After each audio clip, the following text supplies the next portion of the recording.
Hi, I'm Ted Raddick with the Review Time Sports staff. I'm here with Scott Cuttos and Andy Wolf, and we let Jamie Baker have his monthly day off today, so I'm filling in. Scott, pretty big weekend last weekend at Fostoria. Obviously, they renamed their field to Dick Kidwell Field at Memorial Stadium, so that's a pretty cool thing for the Redmen. Yeah, it's fitting. I mean, they won 2 state championships in his 20 years there, won numerous conference championships, went to 2 other state championship games. So it was fitting, and whether the players got anything from that, who knows? But they went out and they put up a big lead on Elmwood, hung on to win it, and they'll go take on Rossford on Friday. Now, I don't know the comparative scores. Who knows? Who knows if they, but Elmwood beat Rossford.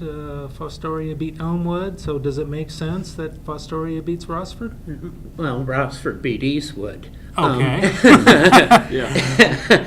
And a big difference is Kyle Kromenacker, Rossford's first-string quarterback, hurt his knee. I think in the game after they beat Eastwood, they've lost 3 straight games since beating Eastwood. That seems to have something to do with it. And it's not quite the same Rossford team that beat Eastwood. So I think the Redmen can go up there with an expectation that they're going to at least have a 4-quarter football game. Right. And have a pretty good shot at winning the game. So, that would give them 4 wins for the season, still below what they were aiming for, but right. Any win is a good win. True. All right, Andy, what are some of the key games this week that you'll be keeping an eye on? I'm going to definitely be keeping an eye on Van Buren and Liberty Benton. It's kind of a game where 2 teams are kind of fighting their stride. For whatever reason, LB was just a younger team that suffered a couple 1-point losses to start the season, and now they're really kind of hitting their stride. I believe Malachi Rose is a quarterback, or Marshall Rose, excuse me. Right. Really starting to really move this LB offense. They knocked off Arlington by 2 scores. They had their way with Hopewell Loudon.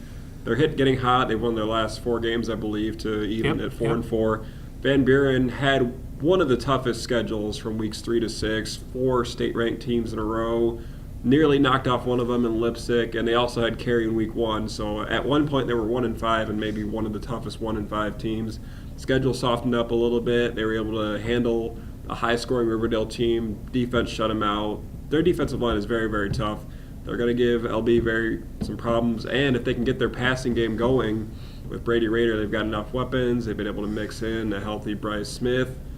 Could be a very tough game, but it's one that Liberty Benton has at home. Right, and both these teams are, they're trying to get to 500 for the season. So, Tiffin Calvert's in the playoff race in Division 7, Region 26. They have Willard this week, so the Senecas control their own destiny, according to Joe Idle. So they're sitting means 5th. If they win out, they're in. Not just 5th, but they have a good chance of getting a home playoff game if they win out too. Outside shot at the league title. I believe Willard has Gibsonburg in week 10. You never know what can happen. Gibsonburg has yet to lose in the league. Right. One loss here or there, they could be looking at a share and a home playoff game. Plenty to play for Calvert. Okay. Well, that'll wrap it up for us this week. Be sure and check out the Review Times on Saturday morning, reviewtimes.com Friday night for all the action.